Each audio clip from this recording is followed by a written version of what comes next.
Modern history हम लोग देख रहे थे, ठीक है। तो मॉडर्न हिस्ट्री में देख लिए थे कौन कौन सा कंपनी कब आया, ठीक है। स्थापना देख लिए थे कि पुर्तगाली ईस्ट इंडिया कंपनी की स्थापना 1498 में हुई थी। उसके बाद अंग्रेज ईस्ट इंडिया कंपनी की स्थापना हुई थी 1600 ईस्वी में। उसके बाद डच ईस्ट इंडिया कंपनी की स्थापना हुई थी 2 साल बाद 1602 ईस्वी में। उसके बाद डेनिश की हुई थी 1616 में, ठीक है। उसके बाद हुई थी फ्रांसीसी की 1664 में। उसके बाद हुई थी स्वीडिश की 1731 में, ठीक है। तो यहाँ तक तो 3 याद हो गया। पुर्तगाली 1498, उसमें लगभग सोचिए कि 102 नहीं, 2 जोड़ना है, कितना हो जाएगा 1500 हो जाएगा, प्लस 100 जोड़ देंगे तो 1600 हो जाएगा। तो 1600 ईस्वी में अंग्रेज ईस्ट इंडिया कंपनी, फिर इसमें 2 जोड़ देंगे तो 1602 ईस्वी में डच ईस्ट इंडिया कंपनी। उसके बाद स्क्वायर क्यों करना है, 1616 में हो जाएगा डेनिश, 1616 में डेनिश। और फिर 16 को 4 से गुना कर देंगे तो 64 हो जाएगा, 1664 में फ्रांसीसी और 1731 में स्वीडिश। जो स्वीडिश के बारे में पूछता नहीं है, लेकिन ऐसे याद होना चाहिए। ये तो ईस्ट इंडिया कंपनी की स्थापना हुई, जो अपने अपने देश में लोग ईस्ट इंडिया कंपनी की स्थापना कर रहे थे। क्यों कर रहे थे, भारत में व्यापार करने के लिए, ठीक है। वो अपने अपने देश में हो रहा था। अब जब भारत में वो लोग आए तो वो लोग भारत में अपना अपना पहला पहला कोठी कहाँ स्थापित किए, जैसे हम लोग पढ़ लिए थे। पुर्तगाली कहाँ किया, कोची में किया। उसके बाद देखो आने के क्रम में कंपनी स्थापना के क्रम में सबसे पहले कौन हुआ, पुर्तगाली, अंग्रेज, तब डच।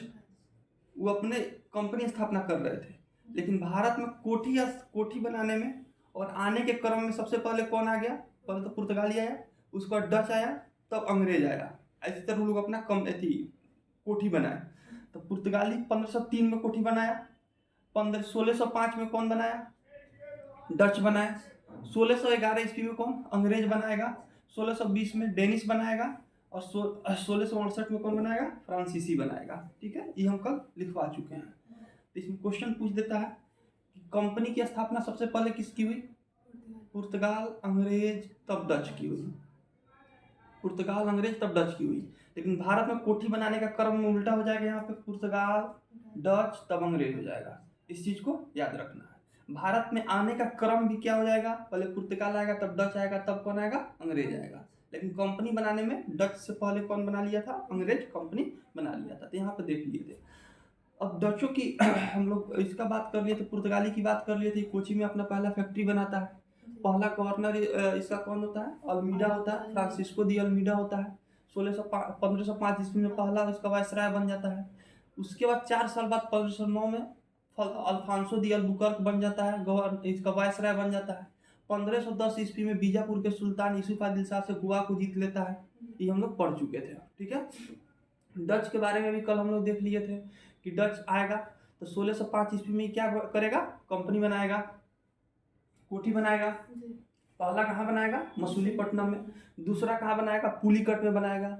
पुलिकट में बनाएगा जो कंपनी, उसमें सोने का सिक्का डालेगा, जिसको पैगोडा कहा गया। सोने का सिक्का को क्या कहा गया, पैगोडा कहा गया।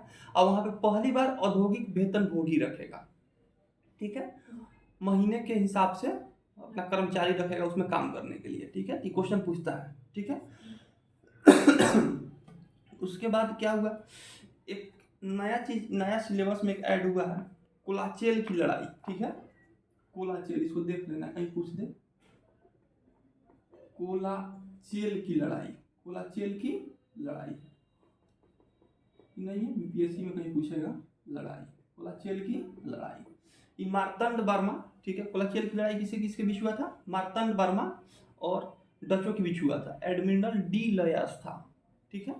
कब हुआ था ये, 1741 ईस्वी में। कब हुआ था, 1741 ईस्वी। मार्तंड वर्मा, ऐसे तुम लोग को याद नहीं करना है, ये कौन हो जाएगा, ये बीपीएससी का सिलेबस हो जाएगा। बीपीएससी में पूछता है, जो भी नया चीज है उसको बीपीएससी पूछता है, ठीक है।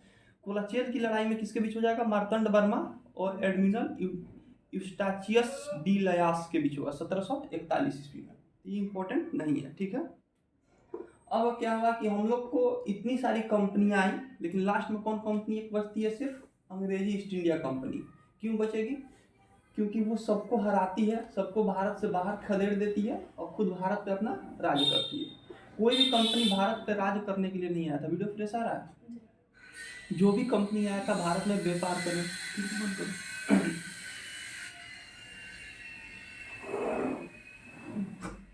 रेफरेंस आ रहा है? जो भी कंपनी आया था भारत में किस लिए आया था? व्यापार करने के लिए आया था, ठीक है। लेकिन यहाँ पे देखा गया कि व्यवस्था यहाँ पे क्या है? कमजोर है। एक राजा दूसरे राजा से लड़ रहा है, व्यवस्था क्या है? कमजोर है। तो इसके कारण वो एक दूसरे के साथ लड़के, जैसे कोई कमजोर राजा है तो उसके साथ मिल जाते थे अंग्रेज, मिल के दूसरे राजा को हरा देते थे और उससे व्यापारिक छूट ले लेते थे। फिर आगे आगे जैसे जैसे हम हिस्ट्री देखेंगे तो लोग कैसे कैसे आगे आगे किए हैं वो देखना है, ठीक है। तो एक होता है बेदरा का युद्ध, ठीक है। क्या होता है? बेदरा का युद्ध। बेदरा का युद्ध, बेदरा का युद्ध बहुत इंपॉर्टेंट है। बेदरा का युद्ध क्या होता है? 1759 ईस्वी में होता है। बेदरा का युद्ध कब होगा? 1759 ईस्वी में होगा। बेदरा का युद्ध कब होगा? 1759 ईस्वी में। बेदरा का युद्ध इसको बोलते हैं, ठीक है। ये किसके बीच होगा? डच और अंग्रेज के बीच होगा। डच और अंग्रेज के बीच होगा, ठीक है। बेदरा का युद्ध किसके बीच होगा? डच और अंग्रेजों के बीच होगा, ठीक है। इस युद्ध में क्या होता है कि डच क्या हो जाएंगे? हार जाएंगे और अंग्रेज जीत जाएंगे। और अंतिम रूप से 1759 ईस्वी में डचों का पतन हो जाता है भारत से। डच हार जाते हैं, ठीक है। अब हार जाएंगे तुमको भारत छोड़ना पड़ेगा और अंग्रेज इनके जितनी भी संपत्ति होगी उसको अधिकार कर लेगा, ठीक है। तो बेदरा के युद्ध में पूछेगा अंतिम रूप से डचों का पतन किस युद्ध में हुआ था? बेदरा का युद्ध। किसके बीच हुआ था? डच और अंग्रेजों के बीच। और कब हुआ था? 1759 ईस्वी में हुआ था, ठीक है। 1759 ईस्वी में हुआ था। अब आते हैं हम लोग ईस्ट इंडिया कंपनी के बारे में, ठीक है, क्योंकि यहाँ से हम लोग को ईस्ट इंडिया कंपनी के बारे में ही अधिकतर पढ़ना है। East India company, east India company, east India company किसकी थी? अंग्रेजों की कंपनी थी। 31 दिसंबर 1600 ईस्वी को कब होता है? 31 दिसंबर 1600 ईस्वी। इस डेट को 31 दिसंबर के साथ, जिसका डेट इंपॉर्टेंट है उसको बता दे रहे हैं। 31 दिसंबर 1600 ईस्वी VVI है। 31 दिसंबर इसमें याद रहना चाहिए, ठीक है। ईस्ट इंडिया कंपनी की स्थापना कब हुई थी? 31 दिसंबर 1600। उस समय महारानी कौन थी? Queen Elizabeth. क्वीन एलिजाबेथ प्रथम। इसमें द्वितीय, तृतीय, चतुर्थ, पंचम ऐसा बहुत है, लेकिन क्वीन एलिजाबेथ प्रथम थी। इसको VVI कर लेना है, ठीक है। ईस्ट इंडिया कंपनी का स्थापना 31 दिसंबर 1600 ईस्वी को। उस समय महारानी कौन थी? क्वीन एलिजाबेथ प्रथम थी। महारानी कौन थी? क्वीन एलिजाबेथ प्रथम थी। ये ईस्ट इंडिया कंपनी को अधिकार पत्र देती है, एक पत्र देती है, अधिकार पत्र, कि अपने देश के हिसाब से एक पत्र देती है। पहले क्या होता था कि कोई कहीं PM CM नहीं होता था तो एक राजा दूसरे राजा को अपना पत्र भेजता था कि हमको व्यापार करने की अनुमति दीजिए अपने राज्य में। तो ये 1600 ईस्वी में उस समय अकबर का शासन रहता है भारत में। तो एक क्वेश्चन भी पूछता है कि जिस समय ईस्ट इंडिया कंपनी का स्थापना उस समय भारत का शासक कौन था? तो अकबर था। लेकिन ये लोग आने में लेट कर देते हैं। 1608 ईस्वी में ये लोग आते हैं। कैप्टन हॉकिंस आता है। पहला यात्री कौन होता है? Captain Hawkins. कैप्टन हॉकिंस पहला यात्री कौन हो जाएगा? Captain Hawkins. कुकर के नाम से। हॉकिंस किसका ब्रांड है? कुकर का ब्रांड है, इसे याद रखना है। पहला यात्री कौन हो जाएगा? कैप्टन हॉकिंस हो जाएगा। तो कैप्टन हॉकिंस आता है। कैप्टन हॉकिंस आएगा तो देखेगा कि यहाँ के राजा चेंज हो गया है। कौन हो गया? जहांगीर यहाँ का राजा हो गया। जहांगीर का बचपन का नाम क्या था? हाँ ठीक है, सलीम था। जहांगीर, वहाँ कोट ठीक करो। जहांगीर का बचपन का नाम क्या था? सलीम था, ठीक है। तो यहाँ का राजा कौन हो जाता है? सलीम हो जाता है, यानी जहांगीर हो जाता है। लेकिन ये पत्र किसके लिए लेके आता है? अकबर के लिए लेके आता है।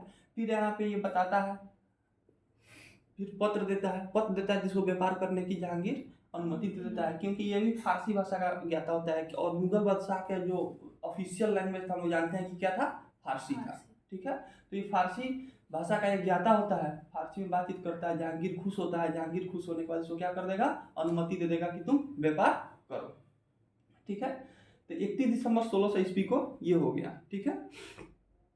जो प्रारंभ में ईस्ट इंडिया कोई भी कंपनी खुलती है उसकी शेयर होल्डर होते हैं। ये शुरू से चलता आ रहा है। एक आदमी मिलकर कोई कंपनी नहीं खोल सकता है, ठीक है। खोल भी सकता है, लेकिन ये बहुत बड़ी कंपनी थी। इसमें कितने साझेदार थे? 217 साझेदार थे। मतलब 200 लोगों ने मिलके, मतलब 200 लोगों का ये शेयर था। मतलब 200 लोग जो भी प्रॉफिट होगा वो 200 लोगों में बटाएगा। 217 लोगों में। तो कितने साझेदार थे इसमें? 217 साझेदार थे। और इसके एक किसको चुना गया? गवर्नर चुना गया, थॉमस स्मिथ को। किसको चुना गया? थॉमस स्मिथ को। गवर्नर किसको चुना गया? थॉमस स्मिथ को। थॉमस स्मिथ को गवर्नर किसको चुना गया? वीडियो फ्रेश आ रहा है? थॉमस स्मिथ को। तो प्रारंभ में कितने साझेदार थे? 217 थे। और गवर्नर कौन हो गया? Thomas Smith. अभी ये लोग, हाँ उठा लो वीडियो।